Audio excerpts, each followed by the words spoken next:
to the flag of the United States of America and to the republic for which it stands, one nation, under God, indivisible, with liberty and justice for all.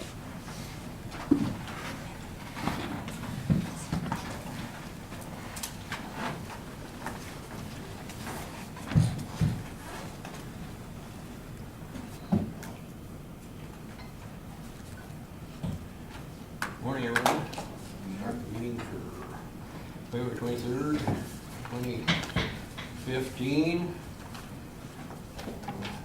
Motion, public comment, in a minute, commissioner update.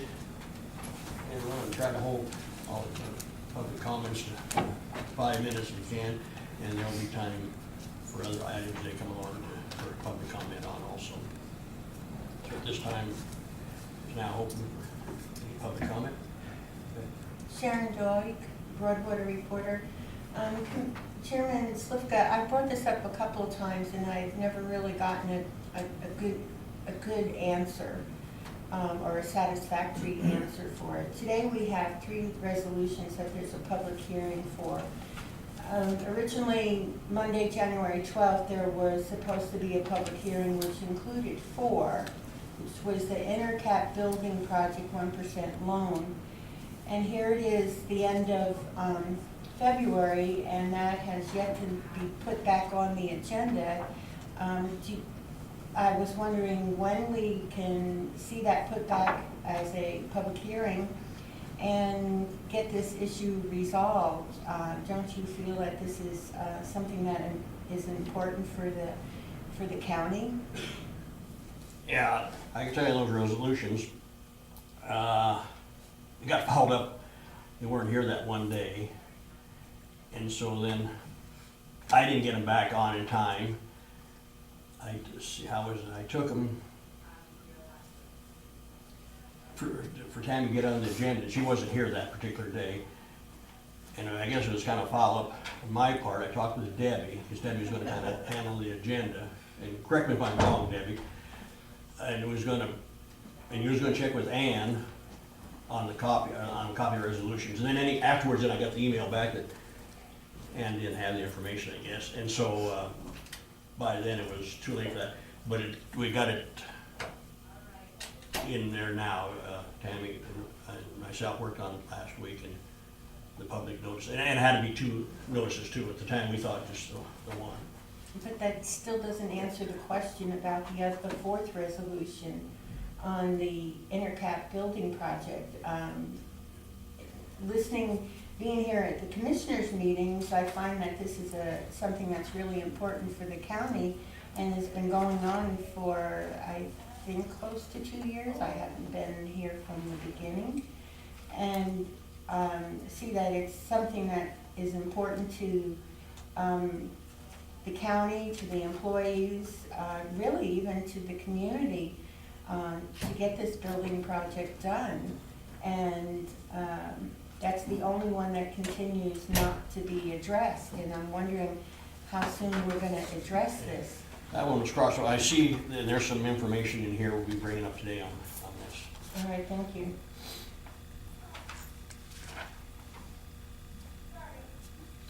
Joan? Joan Hill.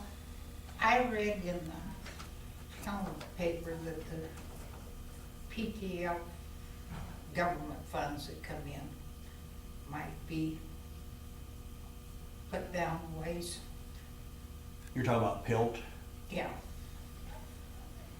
Yeah, PILT is still up there, but SRS, it sounds like, is really going to take a hit.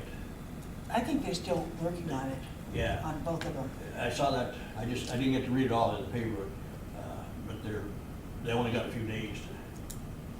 That's what they did last year on the PILT. At the end, they stuck it in on the farm bill. That's how the PILT money was funded last year. Yeah. We're gonna have to figure out ours Right. income to do. Yeah, that SRS is very important. Roger Halbert, are there copies of the agenda available? I can give you mine and one and share mine. I'll run down and get copies after I'm done. Forgot the second thing. I'll bring it up later. I need to figure out what I'm Yeah, I think they were posted. You bet. Take my grandkids. Roger? You can make coffee. Needs to be- Oh, sorry. Okay.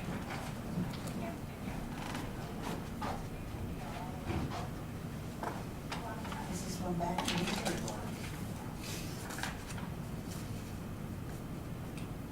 Oh, second thing. Okay. I know most of the terms you're using, like PILT and SRS, but if you could, coming out of Medicare, we had hundreds of acronyms, and it took a long time to learn them all. When you're speaking of PILT or SRS, could you please first say payment in lieu of taxes or something like that? Okay, I guess we just use it so much, call it Yeah. bill all the time, don't we? We're so used to it. Yeah, Mhm. and the SRS is, school, Secure rural schools. secure rural school, that's right. Okay. That's what I always forget.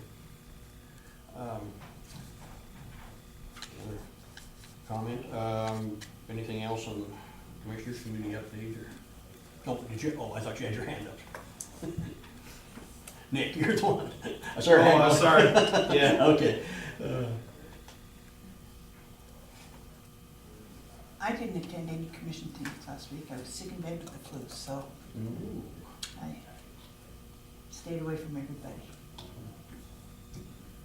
Scott put on a excellent training. The weed coordinator worked with the local government center and Dan Clark, and also called in a county commissioner who used to be a weed coordinator.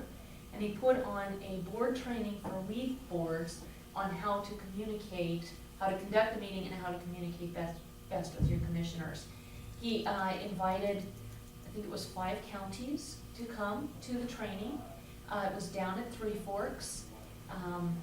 And it was excellent. I gave Elaine the packet, and we'll probably be talking about that a little bit further, but as soon as we have a facility to have some kind of a training, I would like to have, like, it's connected with the question you have, Sharon, I would like to have Dan Clark from the local government center come in and give us an overall county board training.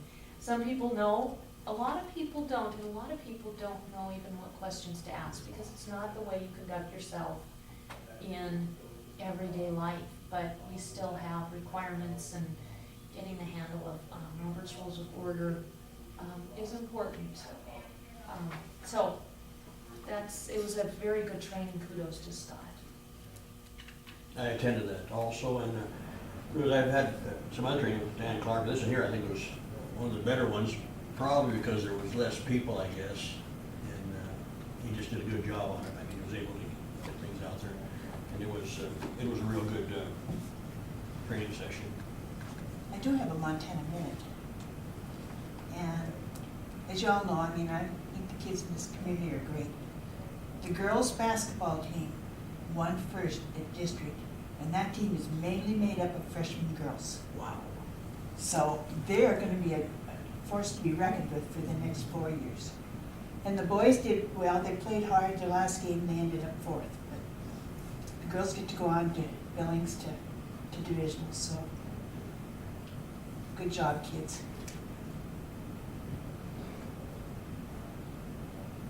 I'd like to just say ditto. Yeah, Yeah, we do have some awesome kids in this community. they are. Well, they must want, didn't they lose their first one? The girls? Yeah. No. Oh, I thought they lost their first one No. and then come up back up. Uh-uh. Oh, okay. I guess I was, They won them all. okay.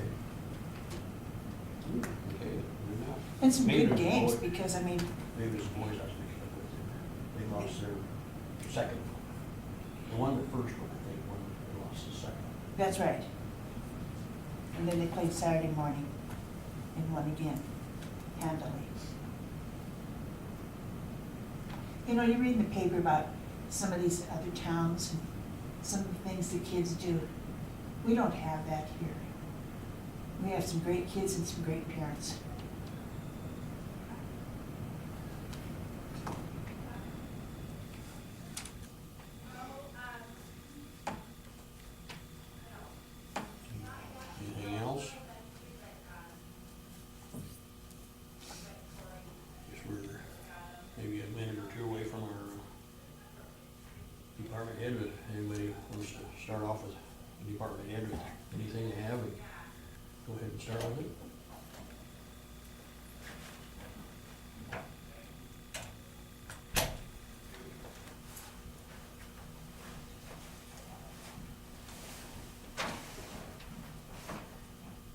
then it's open now for department head, if you had anything to bring up, we can go into it. Oh, I've got lots of things in the world. No, I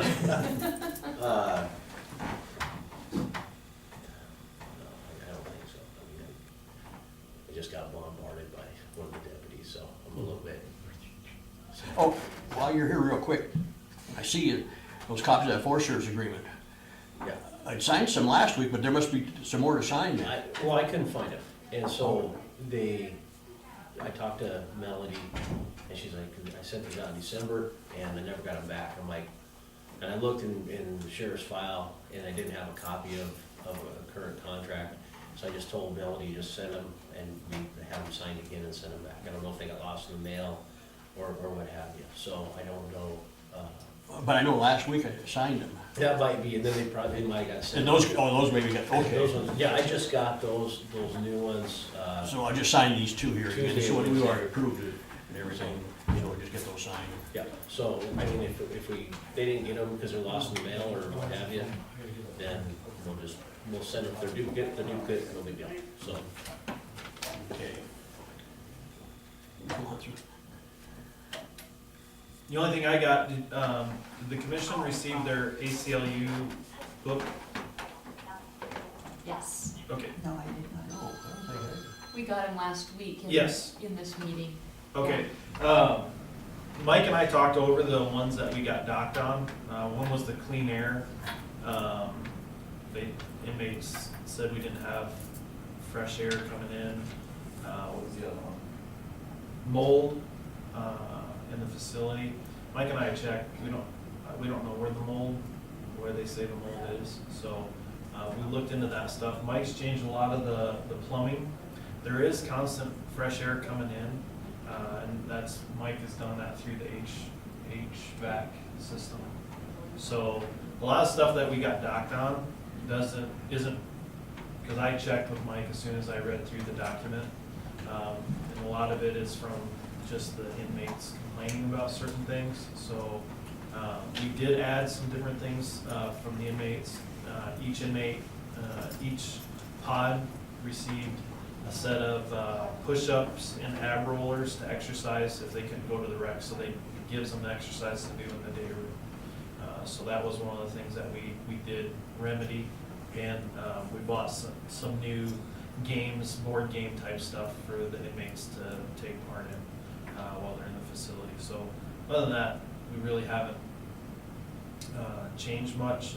Mike's done a phenomenal job in helping me do a lot of that stuff with the plumbing, and we actually fared fairly well if you go through the document and read.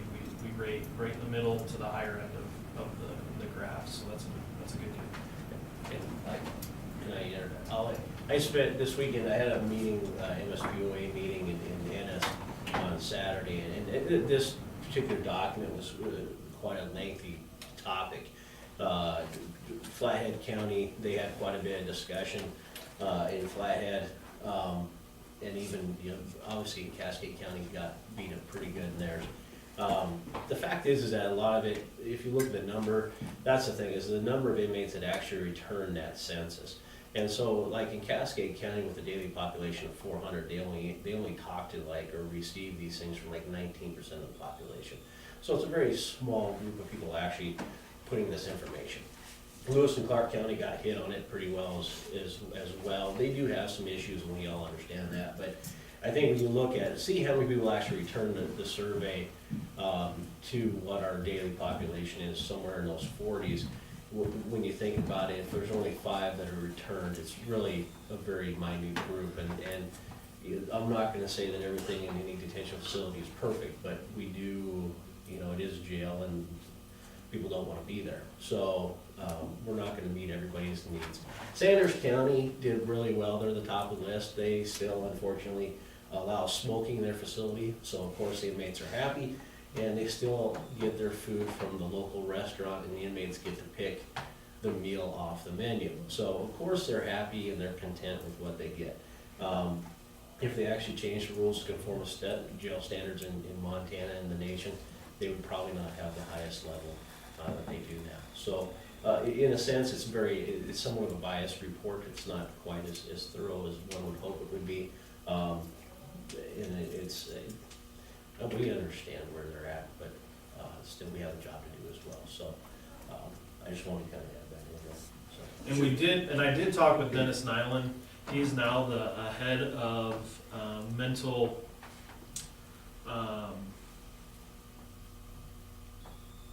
getting mental help for inmates, because a lot of agencies don't have the ability to get a counselor or something like that in.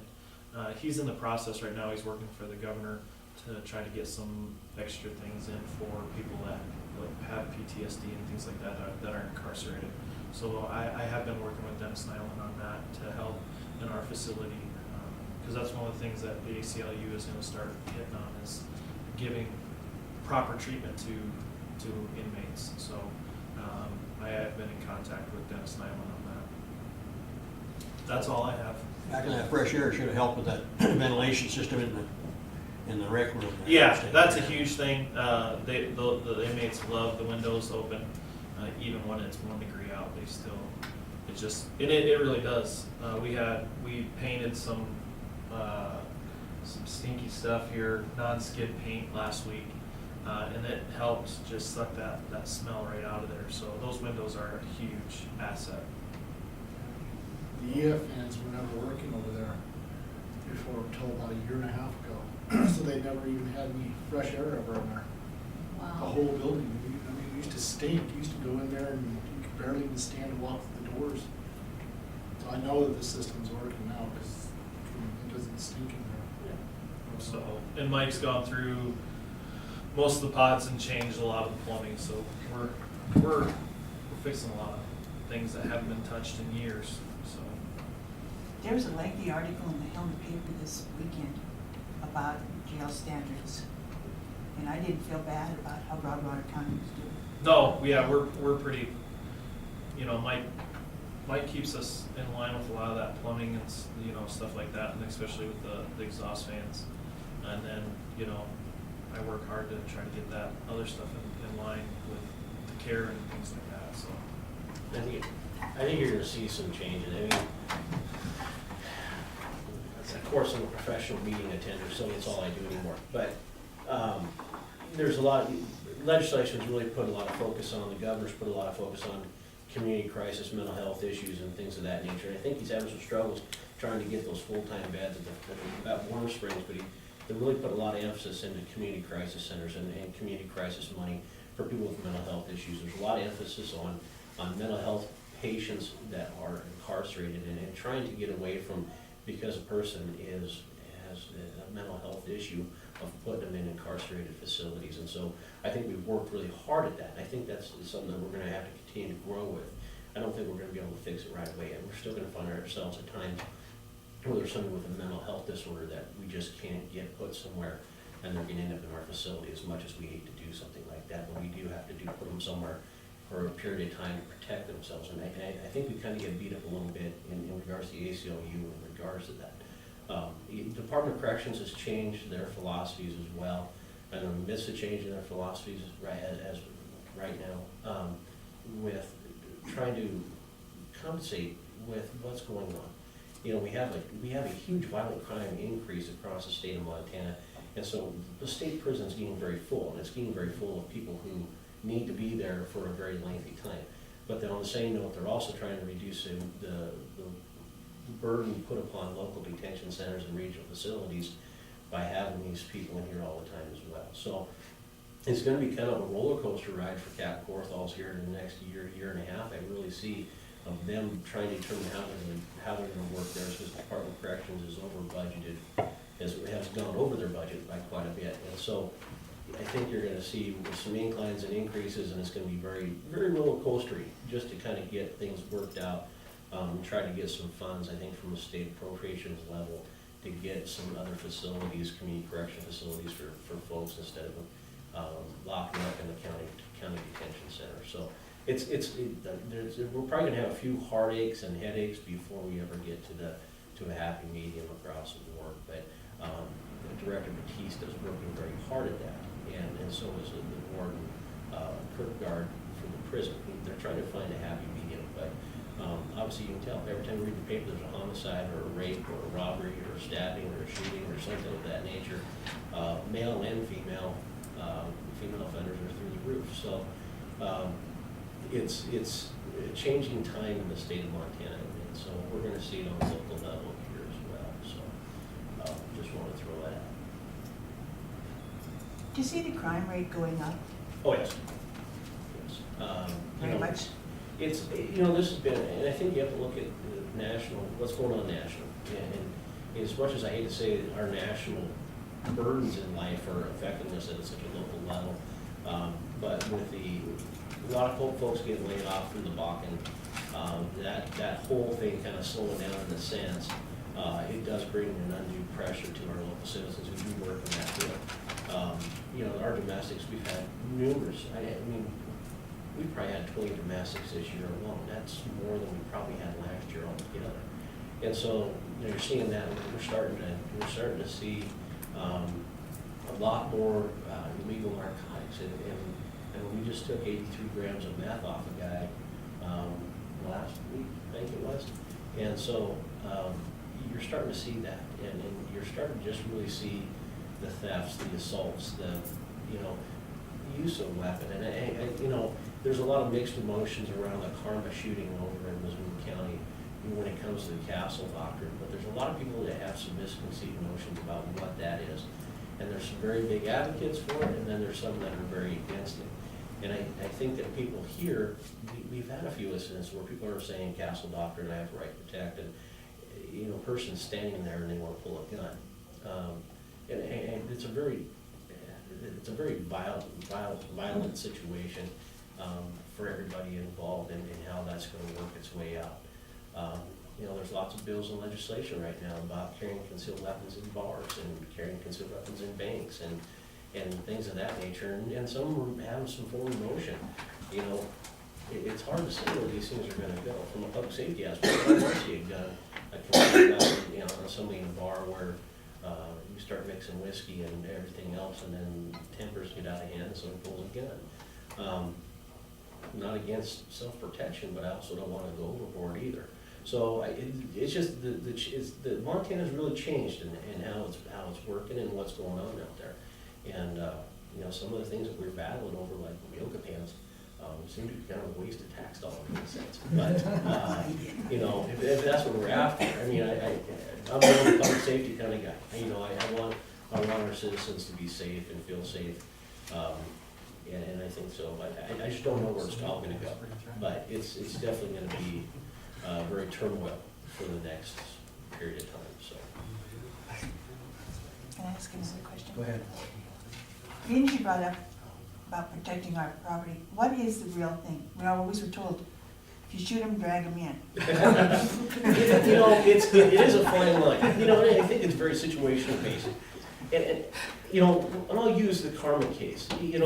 I'm not saying that in Karma where, he exited his front door and trapped a 17-year-old kid in the garage with no exit, blindly shooting at a suspect. That's a different situation than the 70-year-old man where somebody throws a window or a chair through his window and crawls in. A 70-year-old man with a 23-year-old suspect who is breaking through a window using force to enter the residence, it's different than an unlocked garage with the door open. I think they're very situational based. But as I see it, the way I understand it is you can use up to lethal force, but they have to pose a threat. You just can't, if a person's standing there unarmed, you just can't shoot them in the head because they're standing there.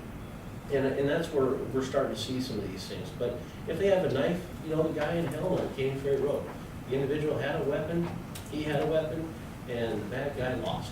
And that was justifiable under the Castle Doctrine. And I think that's where each scenario is very situational based. And you can't just all encompass it in one group and say this is what it is. I think it really depends on how the person feels.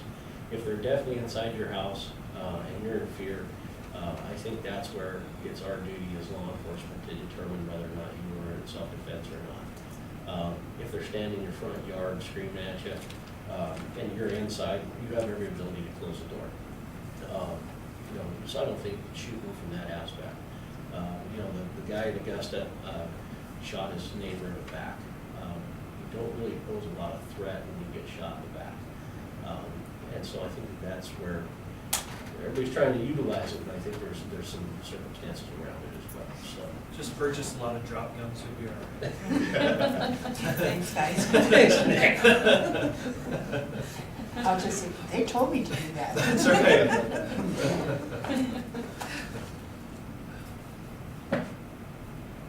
Anything else? Franklin, since we're the leaders and the department heads, maybe you could update everyone on the status of raises and the wage issue. It's been such a big deal. Well, that's what Linda brought over, give us the information on that, which we'll be acting on then. And, well, the others, on that 56 cents should have been all the way through by now. Is that right, Debbie? I With guess the that's, exception of the deputies and elected officials, because at the time I didn't have a signed document that it had been agreed upon. So just part of the staff, like originally mentioned, got their 56 cents. Working on the rest of it, Oh, okay. as I understand, it's been approved.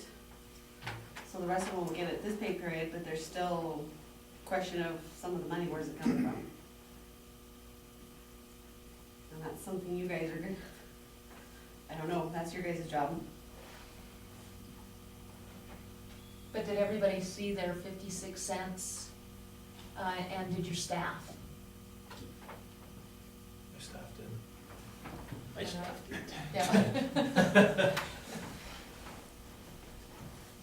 As far as the other, of course, we have a meeting on Wednesday to start in on that, and then amendment next Monday. And then we can authorize Debbie to go ahead and move forward with the wage issue fix, since we were not able to get the Public Safety Commission done. So the elected officials will next, not the end of the month, but the middle of the month? Yeah, probably with next payroll, I would think. Not this next one, but the one after that. Okay. Brian? There had been some discussion a couple weeks ago about looking at longevity pay for county employees. And you said you would find out some information at the Maplewood conference on that. I'm just wondering, follow up on that. I didn't find out much. The only thing I did find out is, and maybe somebody can correct me more on that, that two different ones told me that unless you're in a bargaining unit, the longevity doesn't count.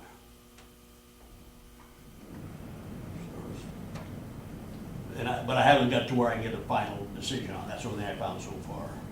It's in statute for law enforcement, It isn't is, it, Lynn? it's statutorily required for sheriff deputies, and I had a discussion with TJ yesterday, because he asked me about it, and it's the only thing I know. It's a statutory requirement. Even if you're not in a Even if you're not in a bargaining unit, For the law sheriff's deputies, in the sheriff's is just, it doesn't matter in which threshold you're looking at, or what genre, I guess, we're just the stepchild that no one wants, is the best way to describe it. You know, and for some reason, as a police officer, I never got longevity, which is, I don't understand why, but I didn't. But every sheriff's office I've worked at, this is the third one now, I've always got longevity, but it's set forth in statute. You know, which is kind of weird, because, you know, sheriff's deputies are the only law enforcement in the state that actually pay into Social Security, which is retarded because we're never gonna see it. But, we are the only ones. Police don't pay into it, Highway Patrol doesn't pay into it, the state DCI guys, they don't pay into Social Security. So it's just a weird, we're just weird. Yeah, I'll just put it that way, we're weird. And we'll live with that. But, TJ brought up the fact that there's counties out there, during a discussion I had with him yesterday, that they're paying road departments and things of that nature of longevity. as far as I know, it's not a statutory requirement. It could be something that's set forth by a resolution in county procedure, but as far as I know, there's nothing statutorily required to do so, but that's the only thing I know. So, if that helps. That's the only answer for I was gonna have to get to the board of the head to give a final answer. I just am part of MACO for the Clerk of Courts. Right.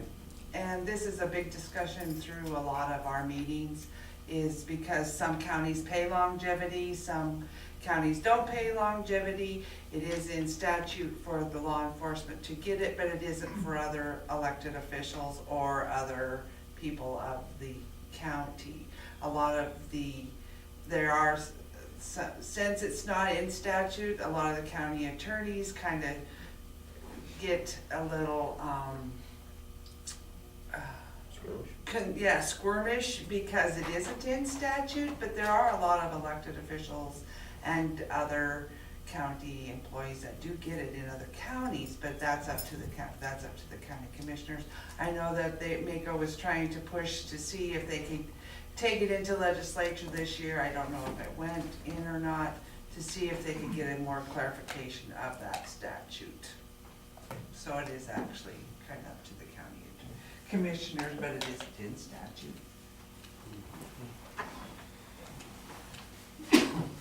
That's what I can just kind of, like you hear a certain amount of it, but it's still confusing. A good source for that, Franklin, to follow up on might be Harold Blatty. That's who I was gonna talk to him there at the conference. He's going 100 miles an hour and everybody else is gonna, but I will, I just have to get hold of him at his office.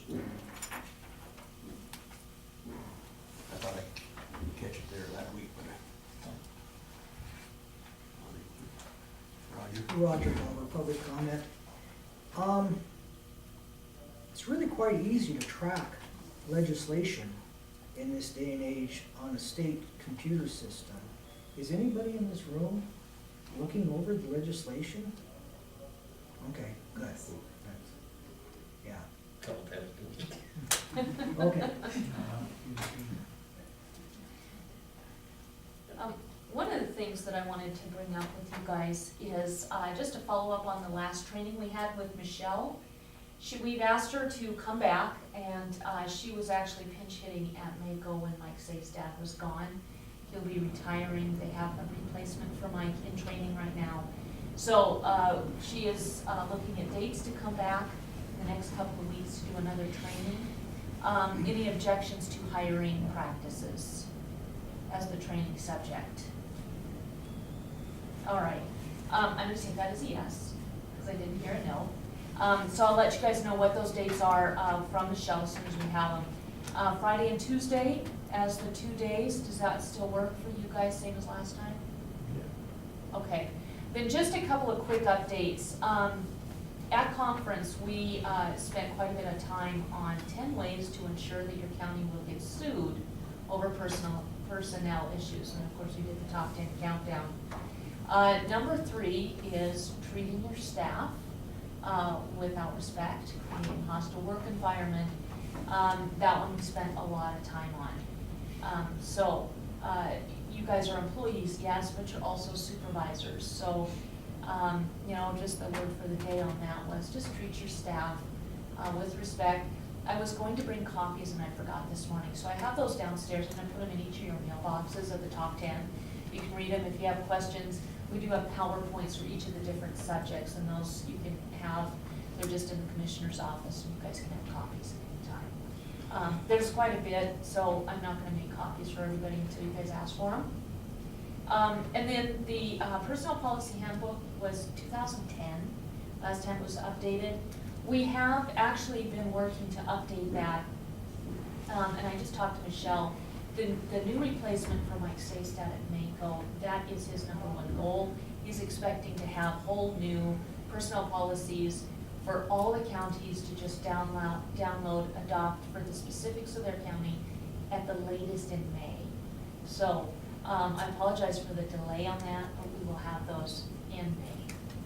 Will that address the review the yearly reviews or bi-yearly reviews in that policy as well? That was something that, if you guys were in the session with Michelle, that Corey, the new county attorney, was in, you heard Corey talk about that at some length. Oh, He sorry. has some templates that he's gonna be sharing with us. We should have a training on that, because the rule of thumb is, you either do it right, or you don't do it at all. It can be more detrimental to you guys as supervisors and to the county if you're doing evaluations haphazardly. We've all been, I think, probably privy to that. Oh, you're doing great, keep it up. And then 2 months later, you're in trouble. You go back and you say, but I had a good evaluation 2 months ago. That's now used as a demonstration that you are the best employee in the world, and the fact that you are punching your workmates has no bearing on the fact that you got a great evaluation. So we'll have a full training on that before we implement something. And as soon as we have a training facility, we will hopefully be pursuing that. We're also gonna have a full board training as soon as we have a training facility. And there was one other thing. Oh, and then the other thing can wait. I had asked, in the training I was in on with Michelle, I had asked her that very question, if she was gonna help us with employee evaluations and job descriptions and that kind of thing. Her answer to me was, why do you want an evaluation form when you can do it through proper discipline?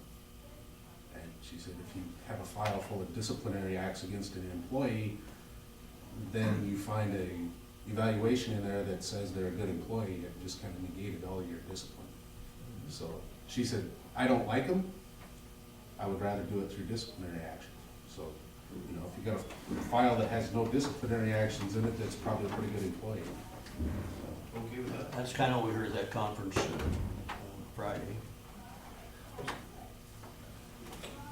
Complete off subject.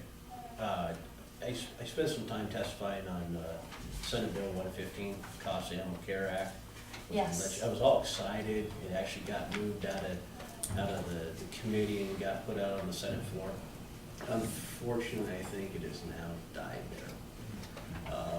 I was really bummed. I just found out, talking with Kathy Leon yesterday, or Saturday. I'm not sure what happened. It got put up there, it was a 50-0 vote, and I was like, woo-hoo! And somehow or another, they did an amendment to it, and it went to a 2030. And so I'm not sure what amendment got tossed in there to change the viewpoint of the Senate. But our light at the end of the tunnel in regards to Rocky horses is diminished very darkly.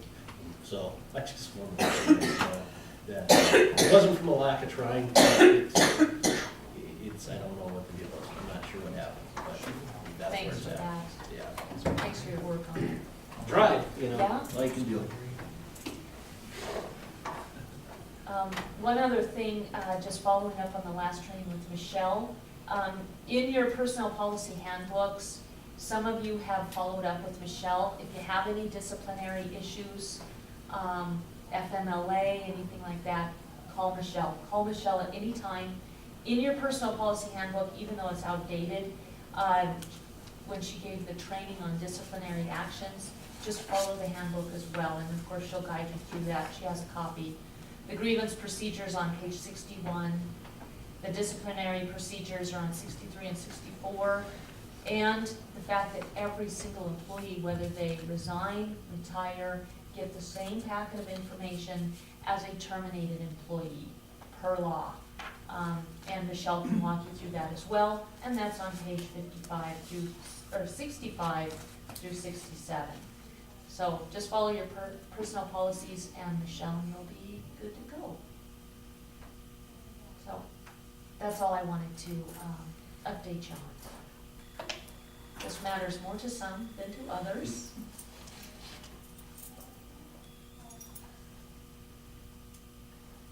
Anybody else have anything you want to bring up? Yeah, I guess the only other thing, and I don't know if Nick doesn't, maybe you guys, there used to be a statute in regards to commissioners doing a walk through the facility, since it is your guys' jail. And I think that, I don't know when the last time you guys were over, but here in the next week or so, I think you're gonna have some progress done there, aren't you?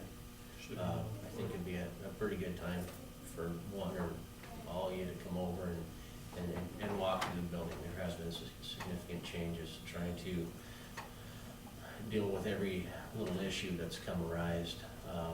And I will say that the state, Jennifer Beets from the state Siegen office, was down last week, I believe it was, and did an audit of all of our records, from warrant entry to everything else.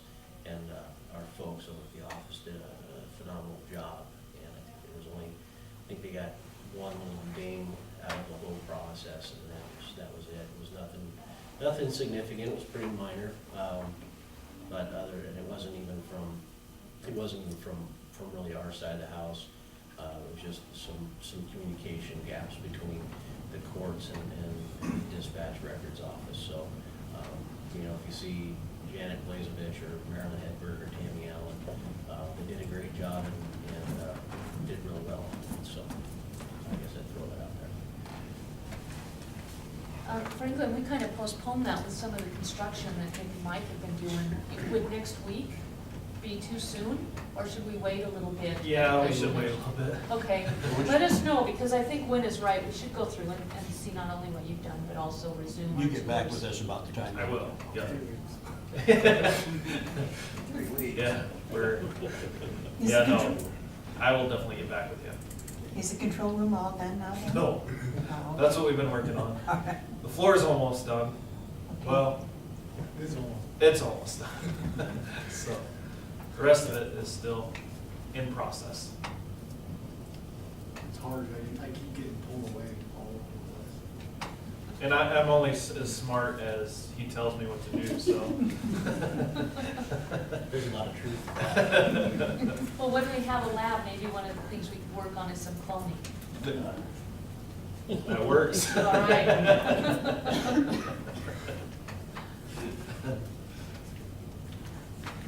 Sir, was you in to talk with the commissioners or what? No, here, I got a court date. Oh, okay. You're in the wrong part. Just go down the hall. This is JP, I assume. Oh, okay. Sorry. Yeah. Just turn to your right and straight down. You'll see it down there. I kind of thought maybe that's what it was. Okay, we'll hear back from when you're. Yep, I'll give you a shout. Okay. Sounds good. Anything else Can from I the have board? ask Go a ahead, question? Lee. Mike, Yep. what is the status of your person that you want to hire? It's supposed to go in the paper this week, Okay, and then we'll go from there. very good, thank you.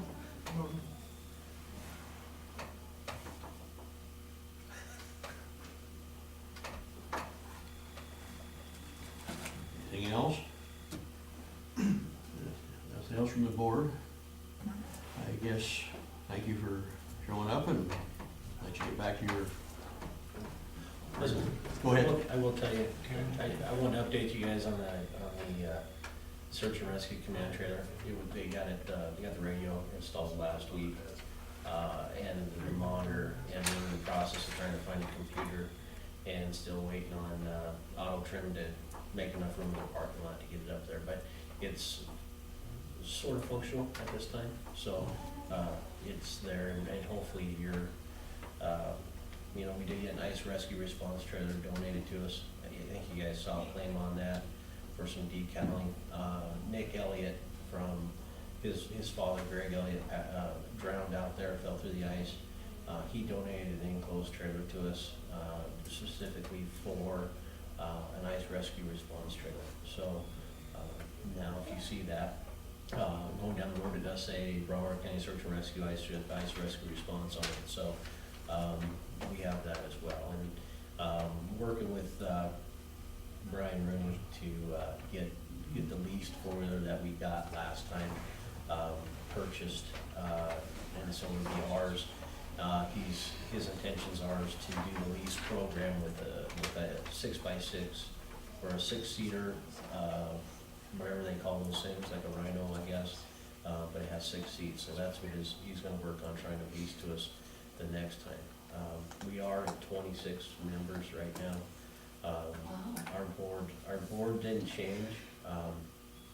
Had elections, Chris Davis is still the president, Roger Vedder still the vice president, Ron Bruce still the secretary, and Dan Rose still the treasurer. We did lose one of our directors again, so now it's John Hedstrom, Dwayne Alverson, and Brandon Boyle are now the directors. So they're quite an active group. I keep getting apps, keep getting more people. So we're kind of working on some now pager issues. I'm trying to get some new pagers so we can actually get these guys to the scene. And so we're becoming quite an organization. So there's some good stuff going on there as well. So I should, I forgot to tell you about search and rescue. But that's what I do have Thank you. more questions. On the national news this morning, they were talking about the cold, and they had, one of the reporters was standing on Lake Erie, solid ice. But behind him comes this boat thing, I guess, and they say it runs on they take it out on the water, or on the ice. Hovercraft. Yeah. Do we have something like? No, we've looked at them. They have a tad high fiscal note. I'll bet they do. And they're kind of temperamental. We used Lewis and Clark's hovercraft when we went to Australia and went through the ice. We had a lot of problems with it. They seem to be somewhat temperamental. So I've looked at a couple of different ones. There's that, and then there's actually it's almost like a boat almost. Kind of similar but different than a hovercraft, but if you're going across the ice on it, it breaks through. It doesn't matter, it's just gonna keep going. So, that's one of those things, it's kind of a work in progress. We're trying to work all these different things. So we did get 6 new dry suits, as part of that grant from the trust board. And so those are in, and so we're just trying to kind of we got a lot of new folks with a lot of them have a lack of experience in a lot of areas, and then we've got some that are just phenomenal. We have a new guy that retired as a Navy SEAL. His training is amazing, and so we have a probationary period for these guys, and so he's stuck in that probationary period. I'm not gonna waver from the probationary period on it just for him, but, I'm looking forward to him getting off his probationary period and really getting involved in it, so. There's a couple things we're looking at, but trying to get everybody equipped and get people where we need them to go, is a huge task, but right now, I think we're averaging about, we have 26 members, and I think we average about 14 per meeting, not counting the board, so they're getting pretty involved in it, so, which is good. And we've come a long ways in the last 3 years, so. How many vehicles have we had go through the ice thus far this year? Only 3, I think, is where it is, so. One was, I don't know what they were doing out there in the first place, because they're about 30 yards from open water. I don't know what they thought they were doing driving a car out there. The other one was during the Perch Derby, not sure what they were thinking, and then there was another one, I don't think it went through I don't think they were out very far. But ice conditions are not conducive to be driving a vehicle on, and there might be a thing called alcohol that had an involvement in one or more of those particular incidents, but no one's hurt, and everything's worked out well, so. Okay. Yeah. Thank you. I'll try not to ask any more. Go ahead. Now's the time, if you want to ask, now's the time to do it. Okay, well, I guess we'll go back to what I said, thank you for coming, and you go back to your regular job, work. Thank you. All right, I'll get that cord fitted. I'll be there.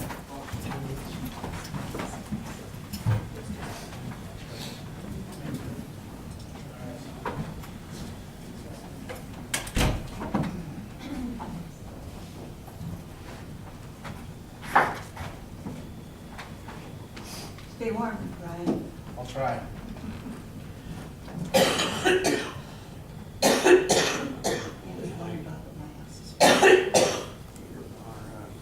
time our salary resolution decision.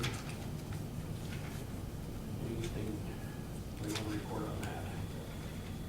We usually try and get those done with the budget, but this year with the wage issue, it just kind of put everything in turmoil with the lawsuits and all that, so we weren't really able to do our jobs.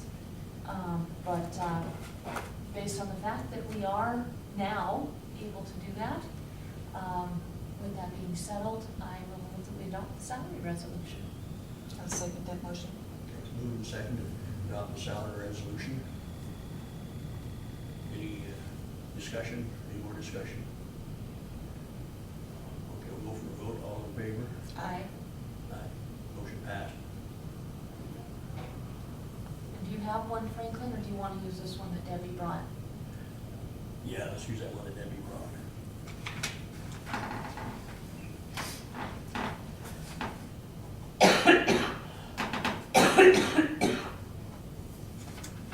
Need a pen? I do, thank you.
The whole thing needs to be scanned. Yeah, there we go.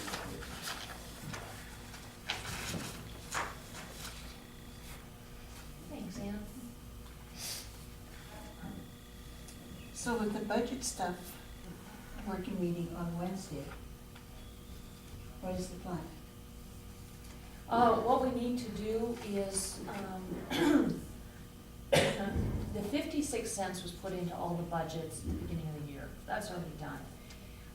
Law enforcement actually was put in an extra 20 cents per employee per hour as well. Even though that hasn't been approved, it's still in the budget. So there's a little bit of a cushion there, which is a good thing. Excuse me. What we'll need to do is decide and figure out how we're gonna pay for the wage issue resolution. The reason that some of us pushed so hard for this, Public Safety Commission is that was a way of fixing the wage issue without costing the county any money. We weren't able to get that through. Started working on it about a year ago, today in earnest. And it just didn't work out. So we had to go to Plan B, which was the wage issue, which increased the salaries of all elected officials, because that's what's required in statute to fix the fact that we had some people being overpaid. So now we have to get together and discuss those amendments. Debbie has them worked out, she's just double checking.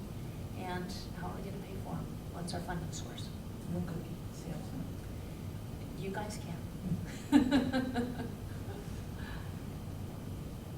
So, yeah, that's what we need to do at this point. We do have some other budget amendments that will have to be looked at, but Debbie would like to, for clarity's sake, just do the wage issue. And then she'd like to have another budget amendment here in probably 2-3 months and follow up at end of the year for those. Makes So, sense. Yeah. And as she's the, budgeting guru for the county, is kind of her call, I think. So that's what we'll be doing. So the Wednesday one is budget amendments on, pretty much on this raise, right? Mhm. Then we certainly can do it today if we want. Figure it out at 11. But I thought we advertised we would do it Wednesday. It's a working meeting just like today. Oh, all right. We won't be making any decisions at either one. It's on the agenda for next Monday to follow through with that. So, if we could figure it out today, we could skip Wednesday. If you have it on Wednesday, what time is it at? 10 o'clock. Hopefully 10 to 12, and not in the afternoon, or? Right, right. I personally don't see that it couldn't be done very quickly. But, you know, I kind of poured over it this weekend.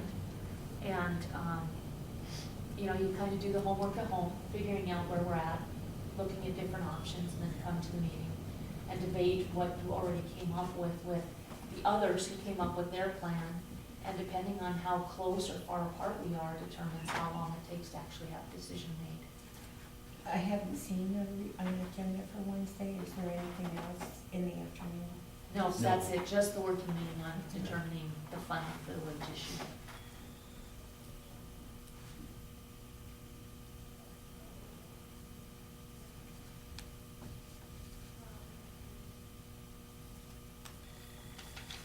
Do any of these budgets have enough wiggle room, so to speak, that we're not gonna have to add to their budget? Yes, some are stronger than others. And, the questions are many. At this point, should we be looking at equity? You know, if we're going to, the public safety budget is the weakest we have. You know, we all know that from the budget. If we are going to infuse that budget with the money required to realize this resolution to the wage issue, then do we go to every other elected official who had no part in that and say, now you find it in your budgets? Or do we treat everybody the same? And I think it's important to treat them all alike. I think especially with everything that's been going on, we have to continually show equity. We treat everybody the same, whether they're getting, you know, apples on Tuesday or assistance with funding of a wage issue, you know, that dates back 10 years. It's a morale issue. It is. And the minute you start treating one differently than the other, then you start this, and we've got enough of that going on. We don't need to be causing or helping more of it. So that would be my argument. So we want each one to go through theirs first and see if they can absorb it, is that the? I don't think so, because we know that the sheriff's office can't. They just don't have the money. So there you're putting the apples and oranges again, because you're gonna have to infuse every budget somehow. Now, we have budget review on the agenda for 11 o'clock. If you guys want to talk about it, we can do that now. Yeah, it's 11 o'clock now, so it's. All right, did you guys bring anything? I did not, I'm All sorry. right, I can share mine with you, Elaine. And Franklin, if you want to listen in or lean over, that's fine.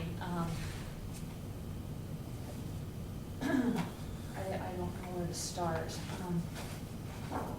And this is,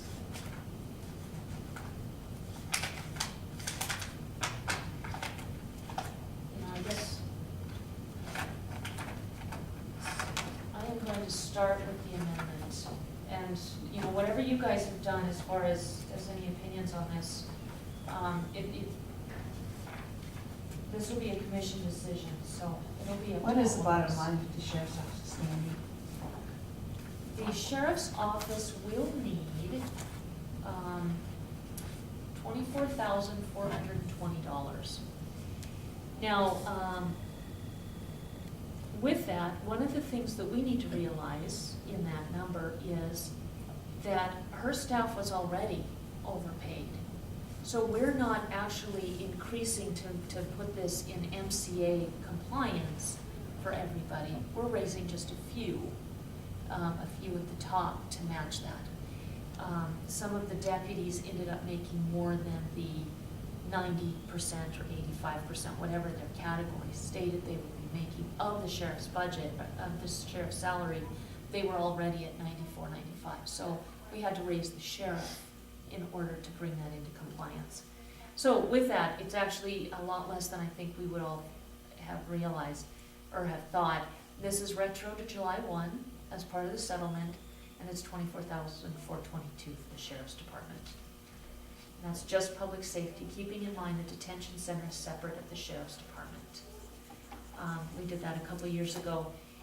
So with the detention center, we don't have any deputies there other than the administrator, and he's actually, for that part of his pay, under the sheriff's department. So another piece of this is from Mike Saystad, and that is coroner should be switched over to public safety. So that's one of the pieces we could do. There's no change there other than they will be making more money in the coroner's budget. So that'll just switch over. The next one is, let's see, there is an increase we'll be looking at for detention center, but that is because he added 2 FTEs, and that was based on the peer review. We'll also probably have to address the rescued animals at that time, and I'm not sure what the discussion will be there, or if we want to postpone that till we have a full sit-down review with the sheriff. So for the commissioners, we are looking at an increase of about $36,050. For Justice Court, that'd be the JP, we are looking at $28,411. District Court would be the Clerk of Court, Justice was 28,000. $411, and District Court is the same, $28,411, keeping in mind that their deputies are getting 90% of the elected salary. Clerk and Recorder does not have a deputy at this time, but as it has been funded since the beginning of the year, and he still has not filled that position, there's a surplus in personnel there. Since there isn't a deputy at this time, it doesn't make sense to put that pay in. So that increases $13,573.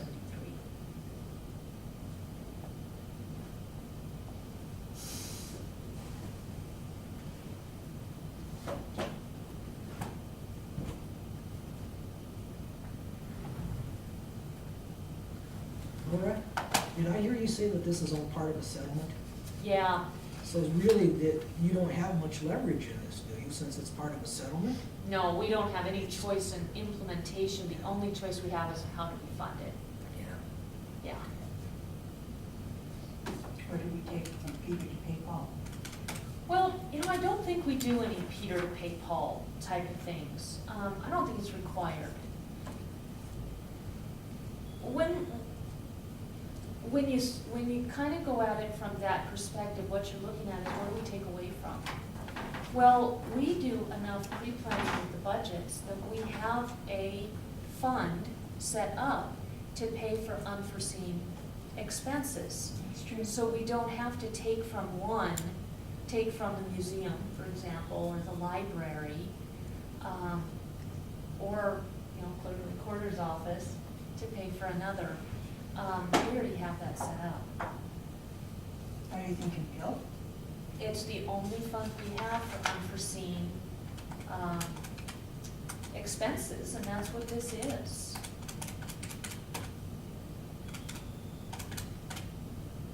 So we're looking at 130,000 total, 867, so 131,000 roughly.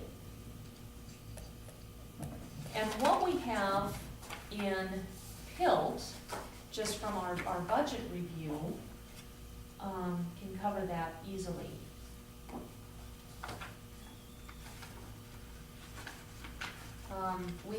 This is not including the PILT that is sitting in the different funds. We have a certain amount in the building CIP and the vehicle CIP and all the different CIPs that we have, which are capital improvement plans. They're separate savings accounts for different areas that we have expenditures. So not including that, totally unallocated PILT for fiscal year 14 at this point is $572,853. Now, we're gonna have some obligations from PILT. The rescued animals is one. With all the work Nick and Mike have been doing, we're gonna have to put more into the building CIP. But from 572, we certainly can afford 131,000. That's less than 20%. Yeah, Less than 20%, and 131,000 represents approximately 90% of your 2-week payroll. yeah. Right, because it usually runs around 150, 154. Yeah, so you're not taking a very big hit there. No, in the overall scheme of things, you're right. Yeah, It could have been a lot worse. yeah. Are you going to set up a fund for unexpected expenses? Usually what we do is we try and carry over at least 300 to 400,000 annually. I would like to continue doing that, but you know, that's not a bad idea to have a CIP for such a thing.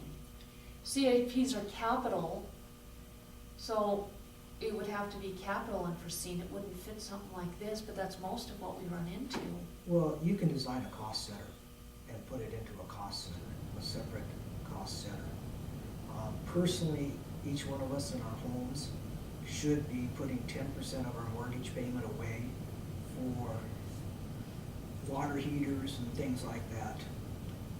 It'd be a really wise idea for the county to do the same thing. It's not a bad idea at all. I like that. We have a contingency fund, that's kind of what we've used that for in the past. But it's not funded very high. That's something we should think about is maybe funding that That higher. way to go for either wages or whatever they would be out of the contingency fund. Mhm. Just generally accepted accounting practices, GAAP, would say that you need that fund. Yeah, somebody who leaves, Virginia just left us, we had to pay vacation and sick leave, that's what that could come out of. It's a good idea, It's a very good idea. yeah. Yeah.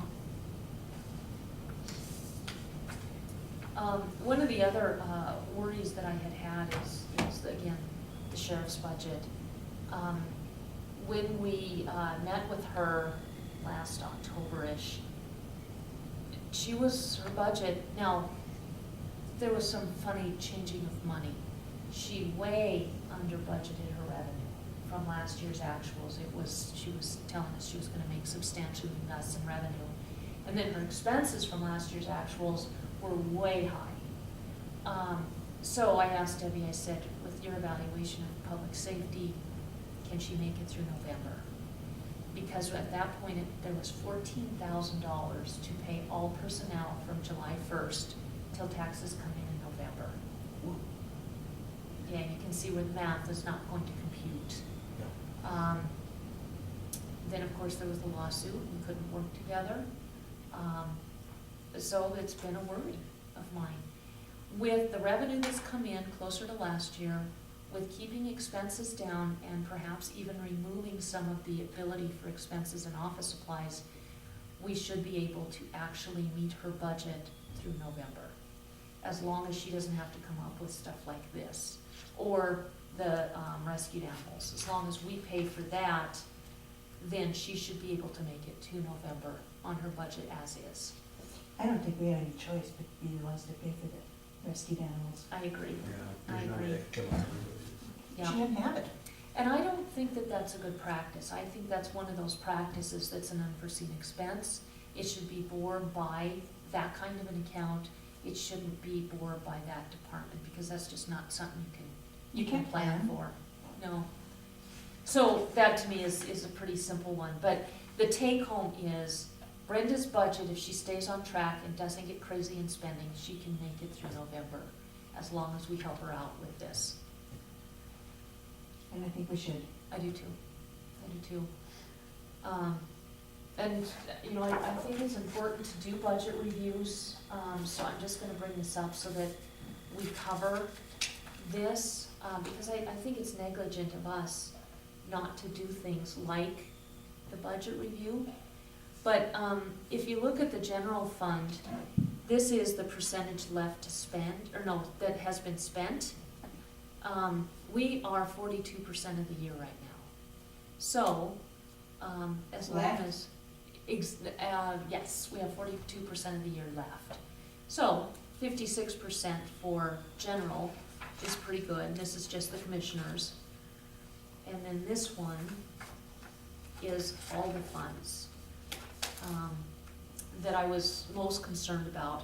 I have a whole different file on public safety, detention, juvenile, animals.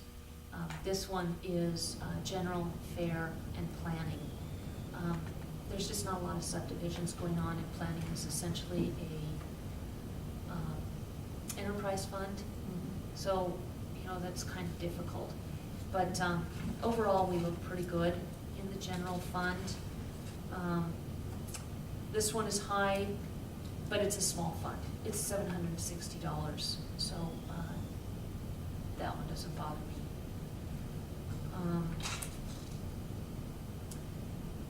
This one is lower than it should be. Debbie went back and looked at the sanitarian's budget. She's just really doing well. She is absolutely, her budget is very, very strong.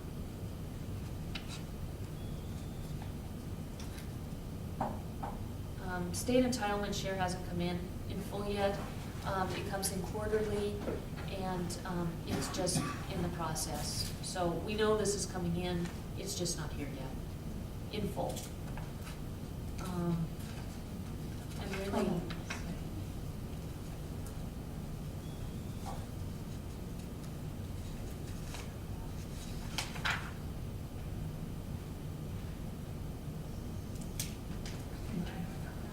Which was that one now? this is the general fund, and this one is way over as far as collections. This is revenue. But you can see these numbers look really good. Remaining to You know, I'm not collect. so sure we shouldn't be doing this at least every other month. I'm nervous that we haven't been. What you're doing is called a cash flow analysis. And in the private sector, they usually have, like Blue Cross Blue Shield, they've got 3 people watching the budget on a daily basis. And What- should, What you're not addressing, and maybe this isn't the appropriate time to address it though, is you need to take a look at your revenue flow too for the next year, in anticipation of what's going on in the Bakken possibly. Now, I don't know your situation well enough, but are you getting tax dollars out of the Bakken that will? Not directly, Not but we directly. are. We have quite a few employees, So- citizens employed there. How is the shutdown in the exploration going to affect the county in the next year? You heard from your sheriff. I've been to Sydney several times. I worked in Sydney during the last oil boom as an auditor investigator, specifically sometime in Sydney. Oh, it's crazy. It's like a mining camp. And those people are gonna be flowing out of there now on their unemployment and returning home. Anyway, I'm getting you off point. No, but that's exactly right. We've looked at some of our local businesses that have been expanding. That's gonna increase our state entitlement share because of the legislation regarding the business equipment tax. We've got quite a bit there. We've got a good number of homes that were started in the last 2 years that should be coming on the tax rolls, but they don't add much. It's more that business development. Graymont, MRL with their new track, RY Timber, Brian Rooney. Those are just a few of them off the top of my head. Those will all be I was coming into our a books. close friend with Mike Griffith, who was a commissioner in Lewis and Clark County. And he one time stated to me that, I think the figures were that for every new house built in the county, it was costing the county it was costing the county $1.70 something per something. And yet, from the tax flow from that piece of property, they were only getting $1 back. In this county, do we know if the new, That's typical of housing development is what drains a county.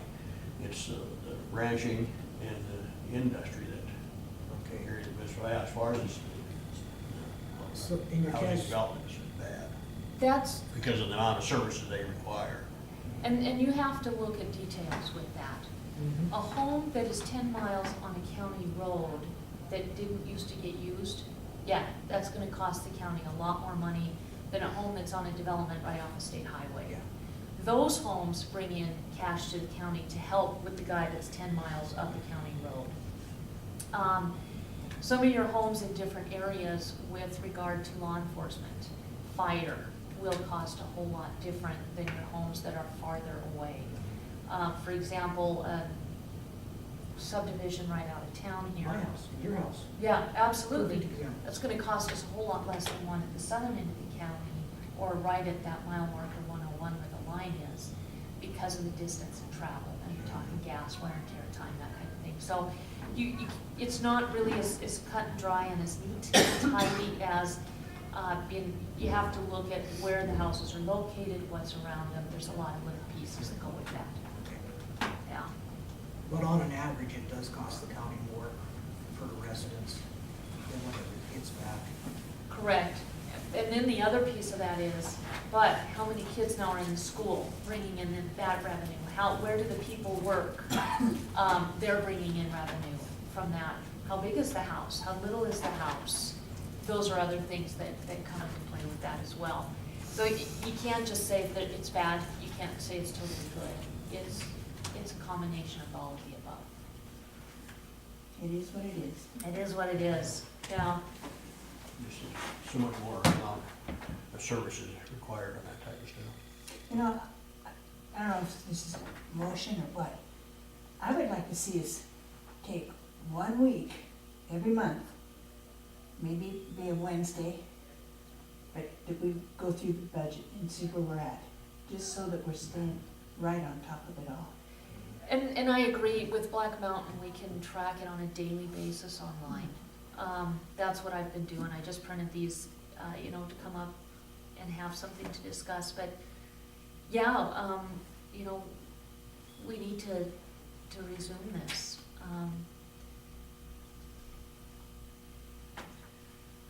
So it shouldn't be just one of us that's watching the No, no. budget. It needs to be all three of us. And if there's confusion or lack of understanding, then a sit-down one-on-one with Debbie is required. She knows her stuff. She'll explain it to us, but, yeah, just one of us having the stuff is just not good enough. But It's not conducive to good. it isn't, but do you guys want to continue, or do you want to, stop? What's the pleasure of the board? We can continue. I just think that in the future, I we need agree. to- Yep, I agree. So this is the revenue then for those three funds. The health insurance, I think it's based on the fact that we have the 2 new FTEs in the detention center. It's certainly not their fault, but we budgeted a little extra in the health insurance to help if there was a percentage increase in the health insurance. Well, that's no longer there. So we do know there's a 2% increase coming from Teamsters this year. It sounds like the state insurance, or not the state, the NACO insurance went up by 12. So Teamsters is looking pretty good that way. But we don't have a lot of cushion there, so we'll have to decide when the insurance committee comes to talk to us whether or not, or how we're gonna deal with that. And then this is expenditures. For those three budgets I was concerned about. The others, again, looking at them online, look really good. This is the cash. Most of the cash is about where it was. Some of it's a little higher, some of it's a little lower, but nothing concerning. This is all the different funds. This is salaries. Need this for what we're talking about now, and it's really for the general fund. And then this is the detention center. The animals, The deal was that the sheriff was gonna come see us every quarter, and at that point, we started the first quarter with 35,000. It's about 104 now that's been spent. We really do need to require that those quarterly meetings happen. Again, the lawsuit threw that off. You know, you start focusing on how to appease the attorneys and not how to do the job for the county. And that's what happened, and I think that's, you know, by design. BOR, Forest Service, MRDTF and STEP grant, we don't have either of these two anymore, so anything spent in this vein, this type of overtime, is gonna be just on our backs. We don't get any assistance with that. Forest Service and BOR look off kilter. Right now, we're over budget. The sheriff has spent more than she has, but they're on a federal fiscal year, so it kind of throws that off. Revenue for the different funds, and this is what's interesting. In several of these funds, it was stated that there would be, these ones are not, this is different. This one is from different concealed weapons permit, budget $2,000 expected by the beginning of February 1725 would come in. So I assume this one, there's only 14% left to get to the budget. This one will probably be high. Mhm. And you can see that in a lot of these. Highway safety program, 0 budgeted, 3390 has come in. We have a lot of that going on. The interfund hasn't come in yet. We know it's going to. That's not a worry. Again, more zeros. But the revenue is kind of the interesting thing. Salaries and wages, that's a whole different, you can't remove or add to that without a budget amendment. But all the others were bottom line budgeting. So if office supplies has more money than it needs, then you can shift that into something else. She budgeted high, 6,500. What she spent to date is 16. So if we wanted to look at some money there to help her not have to lay off staff come July 1st, that's a source. Because that, I think, needs to be our goal. Operating supplies, she budgeted 15,000. So far, she spent 1,100, almost. Mm. So this is kind of the story with a lot of these. Administration and janitorial, 2,000 budgeted, 500 spent. We're we're over half of the year. Sheriff's uniforms, 10,300 budgeted, 4,000 spent. 4,000 budgeted for training, $100 spent. So there's a lot of money to help this budget even itself out. The only thing is that we have to watch is that there's not all of a sudden a whole bunch of expenses in these areas to spend down. Because if that happens, then, she's gonna be in a world of hurt. So I think she kind of gets that by watching the budget here. So you can see those numbers, it's all the way through here. I could read off every one if you want.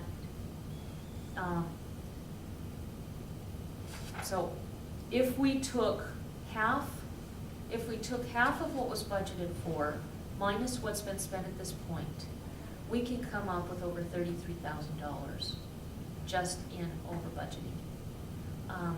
And that's very, very conservative. So, yeah, and that would help with payroll from July 1 through November. And then these other tabs are for reserves and juvenile and the But a lot animals. of, she should be with us, because she might know where some of these are, where they're low now, that they're good. Except if she's got a choice between office supplies and a deputy, I would hope that she's gonna go with the deputy. And that's where we're going to have to start resuming our 1-month meetings with her to make sure that we monitor this. Because frankly, if you're looking at wanting more files and pens versus a deputy, I'm That's a gonna push for the no-brainer. deputy, absolutely, absolutely. And this is just, I think this is just gonna be her learning curve of how to budget. But, that's where our job's gonna come in. Well, and the new reports should make it easier for her. Yeah, yeah. The new reports are different. They're not harder, they're different. Some people are having a hard time with the different. Okay? Debbie can walk you through that, help you explain how this is working, but it's a whole lot more clear than the old ones were, in my opinion. The only thing you don't have on this is what was budgeted last year. Well, you can get that by looking at the budget. Mm-hmm. So, I guess with that, any questions? No. Thank you for doing that. Yeah, you're welcome. And maybe Elaine, maybe what you just said is exactly right. Maybe we should schedule a Wednesday to not only be a full budget review, but also to be the same day that we work with Brenda on her budget. I Once a agree. month. It was the Mhm. deal made in October. After 6 months, we were Mhm. gonna start that. So that would be February that we start. So And we're there. we are there. She's on vacation until next week, I think, 22nd. So, right, I just think it would make sense for us to be knowing what's going on with the budget. And to sit down with her, so if she's got a question, she can ask it instead of sitting in her office looking at it and thinking, I wonder about this. yeah. Yeah, she's Yeah. gonna be involved. Yeah, and that's what we tried to implement. Again, Yes. lawsuits do nothing but make you work against each other because it's feeding the lawyers, not the county. Mm-hmm. And that's where we were. And that's, I'm glad it's done, I'm glad it's settled. Now we need to get back to work. Yep. So. All right, so the bottom line is, that budget is good through the end of the year at this point, as long as we stay on track. And we have the money in PILT to afford the wage issue that is a requirement of a legal settlement. So it's, again, our only thing that we need to work on at this point is how do we fund it? Are there other options? I don't think there are any other options. I don't either. I mean, that's the only place that's any money. So, do you guys want to meet on Wednesday then, or just make the vote today regarding how to pay for the wage issue? I mean, we can't do it during the working meeting, and we couldn't on Wednesday either, but we could decide today that we're not gonna work on Wednesday, because we've already figured out what we're gonna do. Is there something that we're missing? More eyes is better than one. I can't find anything as far as that goes. Debbie's double checking the numbers and again wants to have another budget amendment in 2 to 3 months. What I would suggest is, at this point, that we re-review in a month or two and see what it's looking like. Start watching any soft spots, which we should be doing, especially at this point anyway. So, Debbie had a lot more information Well, and that's why, at that time again, right? why we need to start meeting. One day out of the month, I don't care, Monday, Wednesday, whatever. And strictly budget, just a review. Because we're getting to the end, and we're gonna be right on top of it. absolutely. Is it better to have it towards the end of the month, because we know more on what's taking place rather than the first part of it? For these meetings? I would say no, because I don't think this counts today. All three of us need to do our homework and then come to the meeting having already studied the numbers so that we have an understanding of what the foundation is and then talk about it. I would say that, as soon as we get the amendment done, I think then immediately we have a general budget review. I think we need to address PILT for the rescued animals and the building CIP.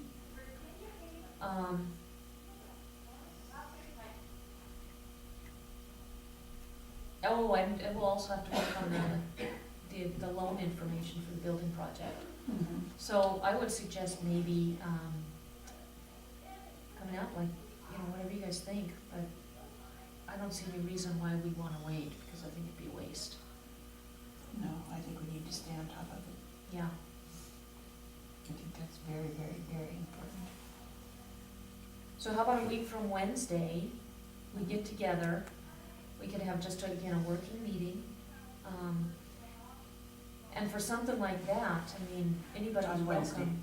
Yeah, we could work in the commissioner's office on that. Anybody's welcome. And so, okay, let me get this straight. So we're not gonna meet this Wednesday then, Not unless you guys want to and we're gonna, debate what we've just discussed. No, I think it'd be okay, don't you, Elaine? yeah, I don't Okay. think we need the meeting on Wednesday. Right, so, and what is the date we're gonna meet next then? Calendar. And Brenda's on vacation That's last Wednesday, year's. so that doesn't work. Is there a 15 on that? I don't think there's a 15. Yeah, there is. Oh, okay. So today is the 23rd. Meeting in March. Mm-hmm.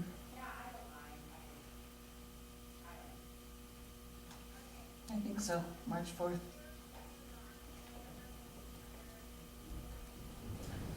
That is something, I can't think what it is. You wanna try for a different day? We're just gonna call it budget review, I guess. Yeah. No, Okay. I'm drawing a blank, I just don't know what it is. That also gives Brenda time to get back from vacation and have some time to review the numbers. She has all this information from about 2 weeks ago. Okay. She got it about a week before she left on vacation, so even having a meeting with her on the 4th as part of this wouldn't be a blindside at all. She has plenty of time to review and formulate any questions she has. Mm-hmm. Thanks, you do. So this is gonna have to be publicized Mm-hmm. Oh, yeah. this week now. Mm-hmm. And so that'll be the first Wednesday of every month for right now, I think that's a great idea, yeah. okay? It makes sense to me. Yeah, me too. All right. I think we're, Ready for any break? other questions you got? Now we'll go with looks like we have a COS here.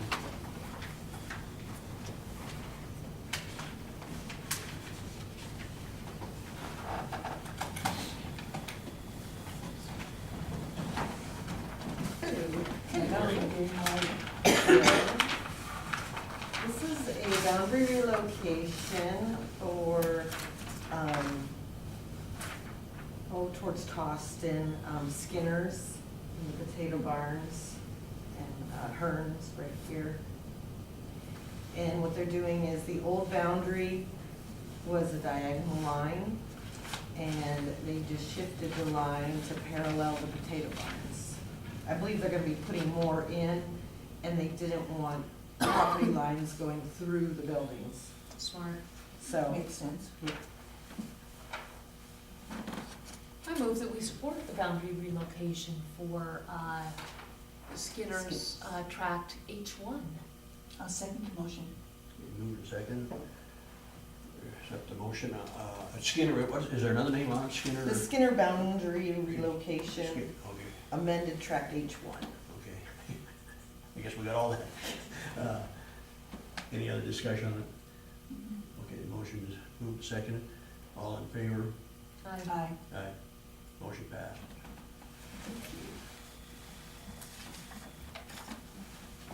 Quick and easy. Nice, yeah. I got